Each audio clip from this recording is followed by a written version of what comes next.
SDPI Chengannur മണ്ഡലം കമ്മിറ്റിയുടെ നേതൃത്വത്തിൽ പ്രവർത്തക കൺവെൻഷൻ സംഘടിപ്പിച്ചു. കൊല്ലം ജില്ലാ സെക്രട്ടറി റിയാസ് കണ്ണനല്ലൂർ ഉദ്ഘാടനം ചെയ്തു. SDPI ചെങ്ങന്നൂർ മണ്ഡലം കമ്മിറ്റിയുടെ നേതൃത്വത്തിൽ പ്രവർത്തക കൺവെൻഷൻ സംഘടിപ്പിച്ചു.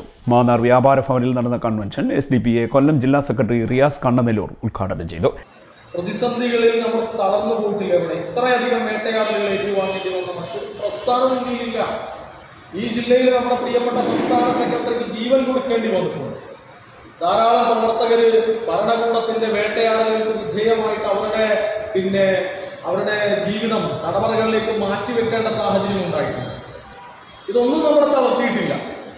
ശക്തമായിട്ട് തന്നെ മുമ്പോട്ട് പോയി. ഏത് സാഹചര്യത്തിലും നമ്മൾ രാജ്യത്ത് നരേന്ദ്രമോദിയുടെ വിദ്വേഷ പ്രചാരണം നടന്നുകൊണ്ടിരിക്കുമ്പോൾ കഴിഞ്ഞ ആ തെരഞ്ഞെടുപ്പിന് തൊട്ടു മുമ്പ് തെരഞ്ഞെടുപ്പ് കാലഘട്ടത്തിൽ 3, 4, 5 ഘട്ടത്തിലെത്തുമ്പോൾ വീണ്ടും നരേന്ദ്രമോദി കടന്നു വന്നാൽ നമ്മളതിന്റെ പ്രത്യാഘാതങ്ങൾക്ക് പ്രതികാരങ്ങൾക്ക് ഇരയാകുമോ എന്ന ചിന്ത നമുക്കുണ്ടായിട്ടില്ല. അതുകൊണ്ടാണ് തെരുവിൽ നിന്നുകൊണ്ട് നരേന്ദ്രമോദിക്കെതിരെ തെരഞ്ഞെടുപ്പ് കമ്മീഷൻ കേസെടുക്കണമെന്ന് പറഞ്ഞുകൊണ്ട് തെരുവിൽ മുട്ടി ചുരുട്ടിക്കൊണ്ട് മുദ്രാവാക്യം വിളിച്ച് പ്രകടനം നടത്താൻ സാധിച്ചു. അതാണ് നമ്മുടെ പൊളിറ്റിക്സ്. രാജ്യത്തെ സംബന്ധിച്ച് നമ്മൾ മുമ്പോട്ട് വയ്ക്കുന്ന രാഷ്ട്രീയം നാളെയുടെ രാഷ്ട്രീയ ബദലാണ്. ഇതൊരു തൊലിപ്പുറത്തുള്ള ചികിത്സയല്ല.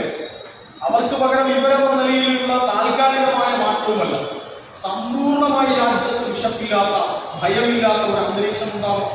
സമ്പന്നനും ദരിദ്രനും തമ്മിൽ അന്തരം ഉണ്ടാവാൻ പാടില്ല. ഈ രാജ്യത്ത് വ്യവസായങ്ങൾ ഉണ്ടാവണം.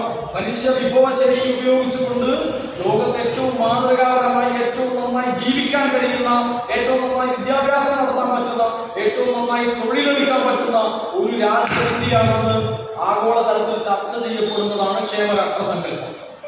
SDPI ആലപ്പുഴ ജില്ലാ കമ്മിറ്റി അംഗം സിയാദ് മണ്ണാമുറി വിഷയാവതരണം നടത്തി. ചെങ്ങന്നൂർ മണ്ഡലം പ്രസിഡന്റ് ഷാനവാസ് മാന്നാർ അധ്യക്ഷനായി. മണ്ഡലം secretary Riyas Rasheeda, joint secretary Anees നാഥൻ പറമ്പിൽ എന്നിവർ സംസാരിച്ചു. CDNet news Mannar.